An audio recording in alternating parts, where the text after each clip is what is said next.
manusia maupun memandang ciptaan lain sebagai hal yang nisbi, relatif, dan rendah.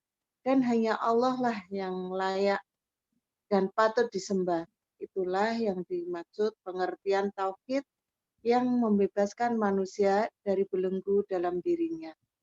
Allah sangat murka kepada orang yang merasa layak disembah, padahal kebesaran dan kemuliaan semuanya hanya miliknya.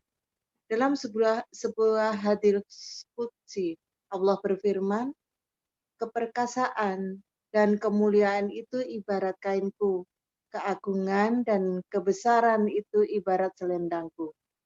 Sebagaimana berusaha menyamai aku, barang siapa berusaha menyamai aku sedikit pun niscaya akan kusiksa. HRH Muslim dari Abu Sa'id dan riwayat Samuwahi.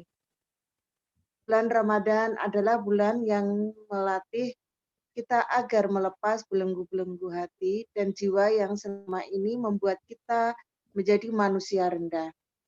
Tarikan-tarikan nafsu yang kuat pada materi dan kemilau dunia membuat kita memiliki kelembutan nurani.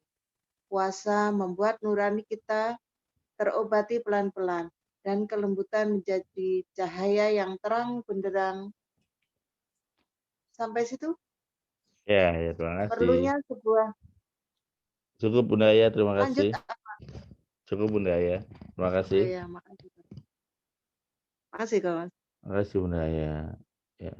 Jadi tadi sangat indah ya, sangat jelas sekali teman-teman sahabat-sahabat yang dirahmati Allah.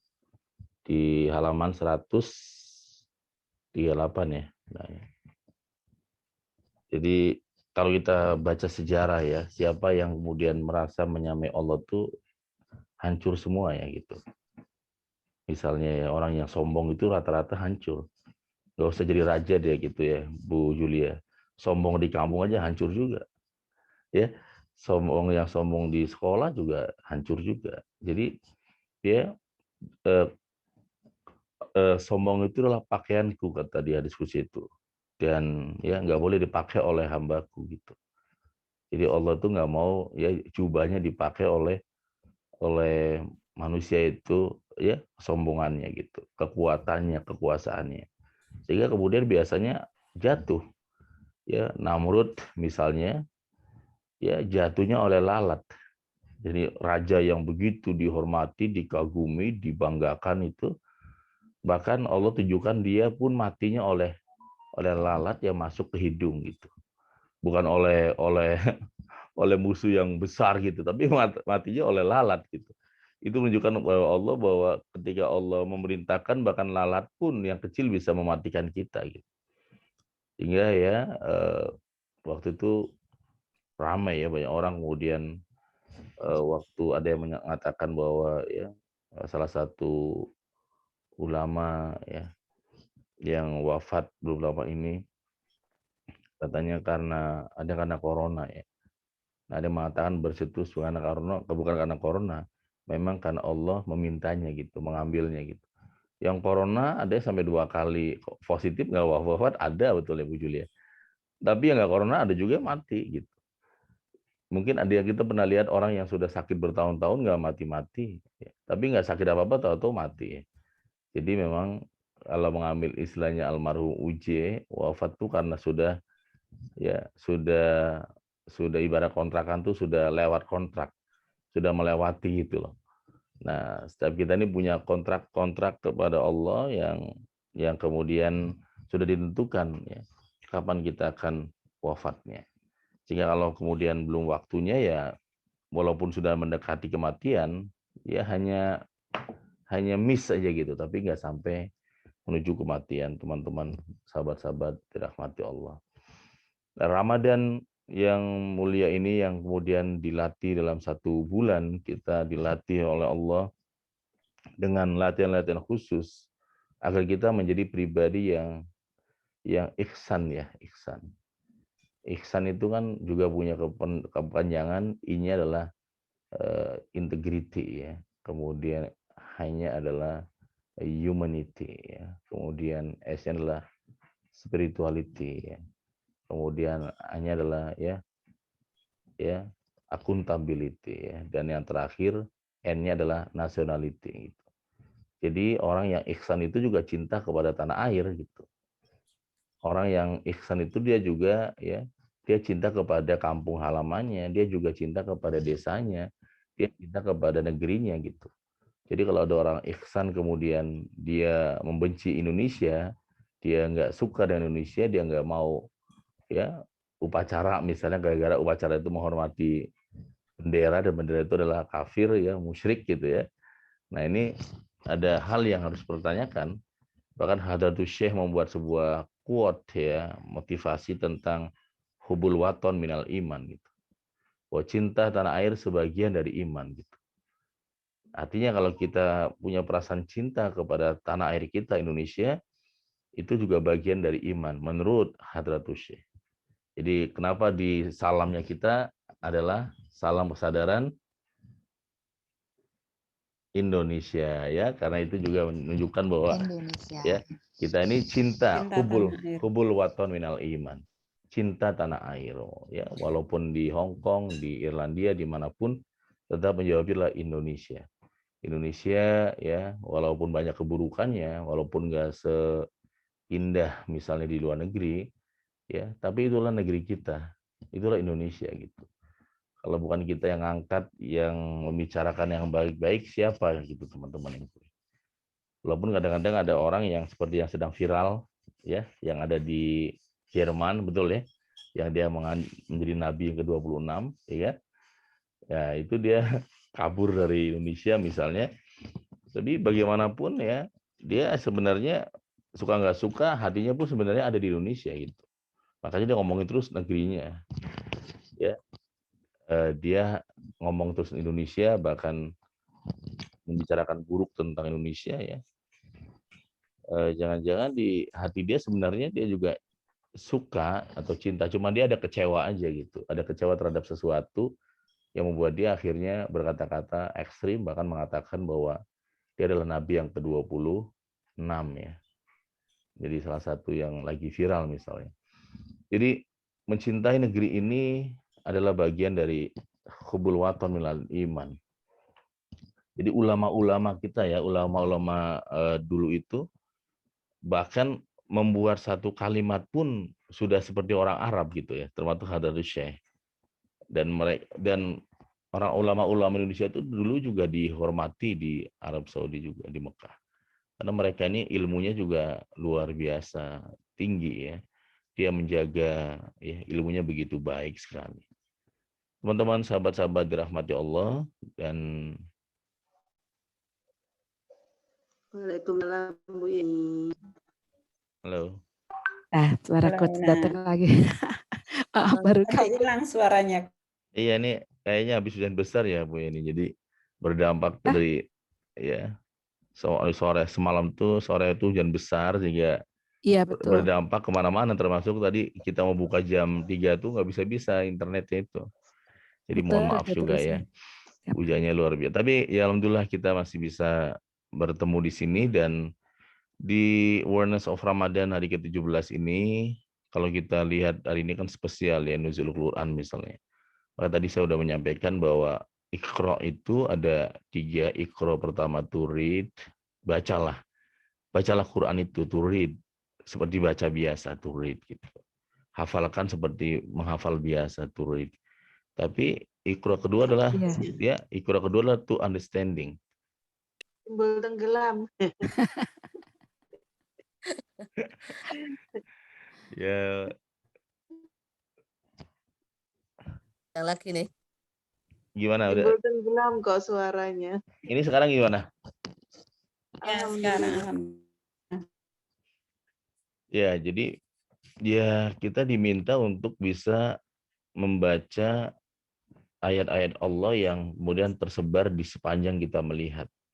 Karena Allah itu memberikan banyak tanda-tanda ya. Bahkan di Al-Quran disampaikan, Inna fi khalqis samawati wal ard wa ikhtilafil laili wan nahar la ayatil liulil albab. Jadi semua ini adalah ayat, tanda-tanda gitu. Ayat-ayat cinta lah gitu, ayat cinta ya. telat bergabung. Amin. Amin. Alhamdulillah. Rutinitas, Sukses, bahagia. tapi pengen ketemu Semuanya. tuh, kalau nggak ketemu tuh rasanya penasaran gitu, kangen sama Bapak Ibu. Iya. Gitu. Ada Yang Iya. hebat, coachnya udah datang lagi. Bahagia tanpa syarat, walaupun sinyal itu terlambat-lambat. Ya. Dan langit pun tersenyum melihat kesabaran kita. Iya. Bisa Zaman, jadi tulisan ini nanti. zaman now ini memang semua tergantung sinyal ternyata ya. Iya. Baik Tapi ya. tanpa sinyal tetap bahagia, Coach. Tetap Iya bahagia. ya harus dong ya. Nah, dan kembali kita lanjutkan. Jadi yang ke Sudah ada. ada Bunda itu. Ada Bunda lewat. Bun, ikutan dong Bun. Ada Bunda lewat tuh disapa. Jadi yang ketiga adalah ikro yang ketiga adalah bagaimana kemudian apa yang kita lihat ini, Dulu, Nak. apa yang kita lihat kemudian kita bawa, kita tarik menjadi sebuah momentum buat peristiwa kita. Itu teman-teman yang luar biasa. Dan hari yang baik ini semoga kita belajar ya. Kenapa tema kita juga kalau pisau diasah oleh batu, manusia diasah oleh manusia lainnya.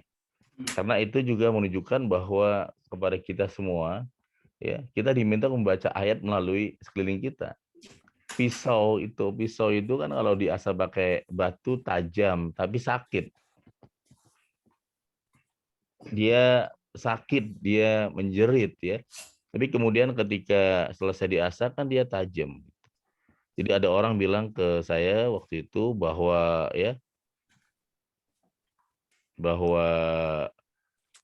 dia ingin nggak ingin menjadi manusia karena jadi manusia itu masalahnya banyak gitu ya. Dan saya tanya pengen jadi masanya apa, yang jadi apa ya, kalau bisa binatang juga enak kali Panako. Ya udah cari binatang apa, tapi nggak ada Panako jadi manusia gitu karena anak milenial kamu nggak jadi gitu. Kita sering ngasih training di YBM itu Bu ya. Jadi YBM itu Yayasan Baitul Mal PLN ngasih beasiswa kepada mahasiswa-mahasiswa di UGM di mana-mana. Ada mahasiswa bilang, kok hidup saya itu masalah terus ya Pak Nakoy gitu.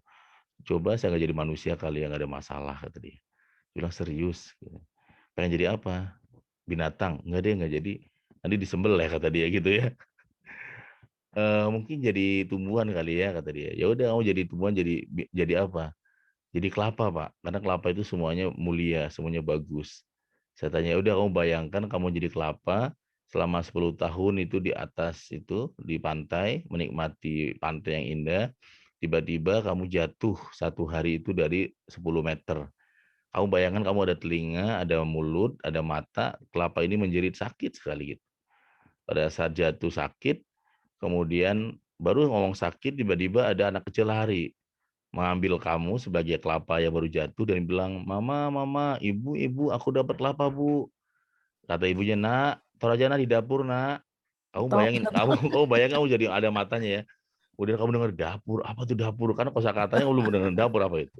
Kemudian ibunya bilang, nak panggilin bapak nak. Bapak dipanggil Pak gitu. Ada apa Ma? Ada apa Bu? Gitu. Pak ambilin golok Pak. Nah kamu nggak tahu golok itu apa ya. Dan kemudian kamu bayangkan kamu jadi kelapa yang melihat, matamu melihat, dan ada bapak-bapak yang berkumis ngambil golok dan kemudian mengayunkan goloknya ke kamu dan berkali-kali gitu. Bayangkan kamu menjeritnya seperti apa. Kamu menjerit ya, seperti lagunya TikTok itu ya. Ku nangis gitu ya. Dibelah itu bukan sekali Bu ini. Mungkin kita bayangkan Bapak di kampung ya membelah kelapa itu sekali belum berhasil, 2 kali, 3 kali, dan nggak ada main-main membelahnya, nggak ada sambil bercanda, betul-betul serius. Kalau nggak berhasil dipecah-pecah lagi sampai keluarlah air itu dan kelapa itu berubah bentuknya gitu. Nggak hanya itu, bahkan dikeluarkanlah semuanya tadi dengan sendok dan kerokan yang menyakitkan gitu ya. Dan dia nangis gitu, Tuhan Allah cukup ya Allah, sakit ya Allah, sakit. Enakan jadi manusia ya Allah, nggak sanggup jadi kelapa lagi ya Allah gitu. Balikan saya jadi manusia ya Allah gitu. Ya Allah katanya pengen jadi kelapa, nikmatilah prosesnya gitu ya. Kemudian ibu ini bilang, Pak, tolong Pak bantu ibu lagi Pak, ya Bu, tolong ambilin parutan Bu gitu. Nah, kelapa nggak tahu apa itu parutan ya. Kosakatanya kan nggak ada nih. Kemudian ambillah parutan dan ibu mulai memarut itu bukan dengan canda tapi dengan serius, dengan sungguh-sungguh, seret gitu. Mungkin bisa berkali-kali marut kalau ibu lagi marut kelapa ya bisa 5 kali, 10 kali, 50 kali. Dan kelapa menjerit lagi, cukup, cukup, nggak kuat lagi ya Allah. Hancur hati saya Allah diparut-parut ini ya. Kemudian kata ibunya bilang, Pak ambil lagi Pak baskom Pak itu di dapur gitu. Mau diapain ternyata diperas gitu ya, Bu Yuli ya, diperas, merasnya bukan lagi sekali, berkali-kali gitu dengan sekeras-kerasnya dan kemudian jadilah sebuah santan gitu. Dan kelapa bilang, cukuplah cerita saya Allah, udah nggak kuat lagi, udah nggak sanggup lagi ya Allah, ampun ya, ampun tobat pengen jadi manusia lagi ya Allah gitu. Ini sampai betul-betul sakit bentuklah, saya udah berubah bentuk jadi air gitu.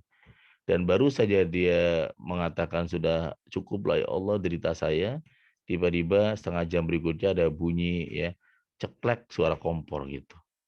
Dan ibu ini sedang memasak sebuah sayuran yang kemudian sayurnya dibiarkan panas, mendidih, dan kemudian diangkatlah santan tersebut, kemudian diambil ke dari tempatnya itu, ya, dan santan ini menjerit, menangis, takut melihat ada air lagi mendidih itu, dan dicampurkanlah dengan air tersebut, dan menjadi sebuah kenikmatan gitu. Nah, itu contoh bahwa ya menjadi kalau kita memilih bukan manusia pun ternyata masalahnya banyak gitu ya, apalagi jadi manusia itu baru jadi kelapa, belum yang lain ya. Oleh karena itu pada ujungnya kalau kita lihat seseorang yang bermanfaat, seseorang yang berhasil itu yang memang bermanfaat. Kelapa tadi ternyata saripatinya diperas agar kemudian dia keluarlah santan itu dan menjadi sebuah kenikmatan untuk sebuah ya sayuran yang menjadi sebuah warna gitu. Nah, kita juga serupa, kadang-kadang kita diperas oleh Allah, terus diperas lagi Iya, semoga kita bisa saling asah ya. dan Amin. Iya. Iya. Ya, Nah tuh itu coachnya sudah datang lagi. ada Suaranya hilang, Nggak ada. coach. ya bisa menghilang ya, hilang Iya. masuk. Jadi dan akhirnya pada ujungnya adalah kita diperas, kadang-kadang kita diperas oleh penyakit, kadang-kadang kita diperas oleh ya karir kita, kadang-kadang diperas oleh kehidupan ini, dan ada yang belum sadar gitu. Tapi ketika ada yang menyadari dan dia sujud, Bilang lagi tuh berarti kita saling sapa lagi. ya, dan kita ya, dan kita kemudian kita sadar perasaan tersebut, akhirnya kita menemukan ilmu ikhlas. Ya. Maka pada saat orang sedang sujud, tidak hanya badannya, tapi juga pikiran dan hatinya gitu, jiwanya. Dan dia betul-betul mensujudkan semua ya sebuah kesombongannya, dan kemudian dia mengatakan la haula wala quwata illa billah. Pada saat seseorang dia menyadari bahwa dia memang dijatuhkan agar dia humble, dia direndahkan agar dia kemudian sadar, dia dibangkrutkan agar dia kemudian bisa bangkit lagi, disitulah kemudian hati lamanya yang isinya adalah selain Allah diganti dengan ma fi qalbi ghairullah la ilaha illallah.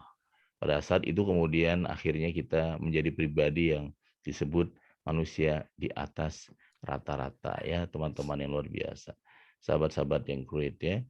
Demikian ya, saya rasa mohon maaf juga karena ada banyak gangguan, semoga tidak mengurangi ya semangat dan juga antusiasme teman-teman yang luar biasa, dan insya Allah terima kasih dan mohon maaf kita juga belum bisa live di YouTube ya, dan insya Allah akan di-upload ya video kita pada pagi ini nanti menyusul ya teman-teman yang great.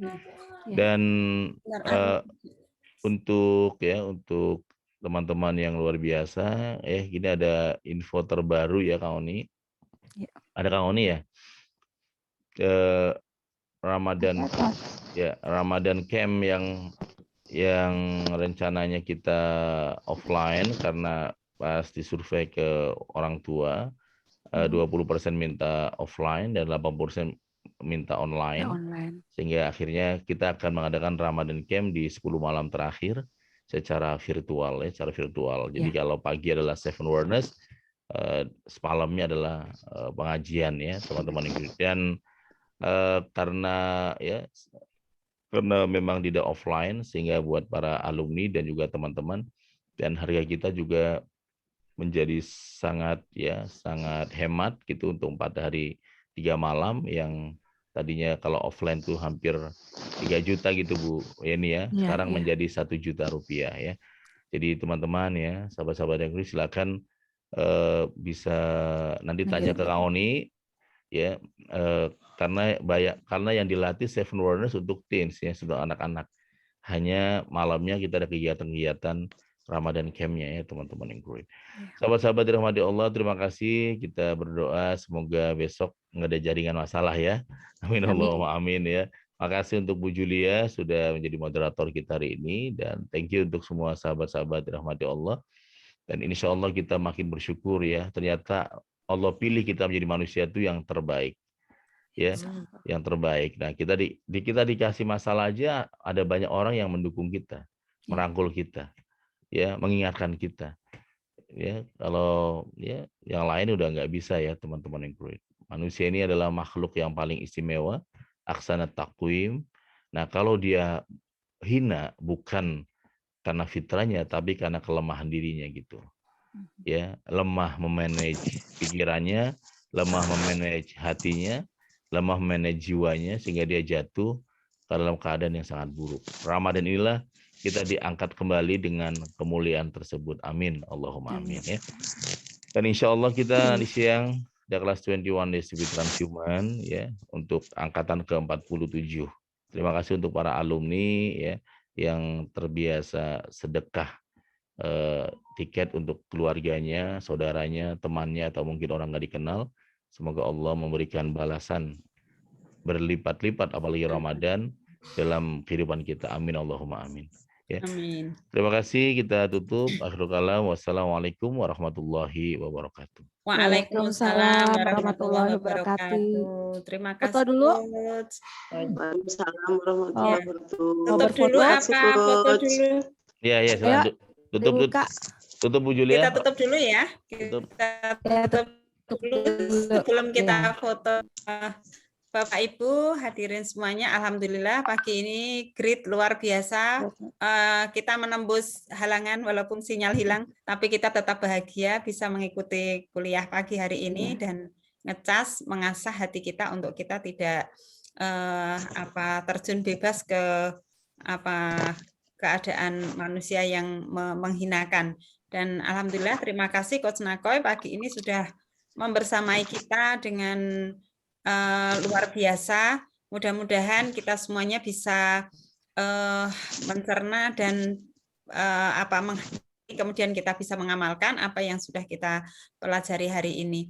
Baiklah, kita tutup kuliah sahur kita pada hari yang ke-17 ini dengan doa penutup majelis bersama. Monggo, subhanakallahumma wa bihamdika saya sebagai pembawa acara, kurang dan lebihnya mohon maaf.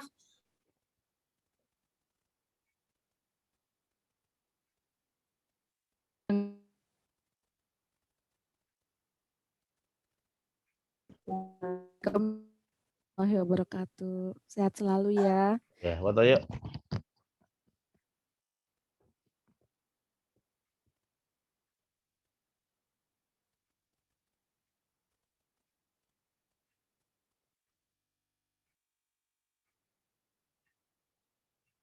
Assalamualaikum.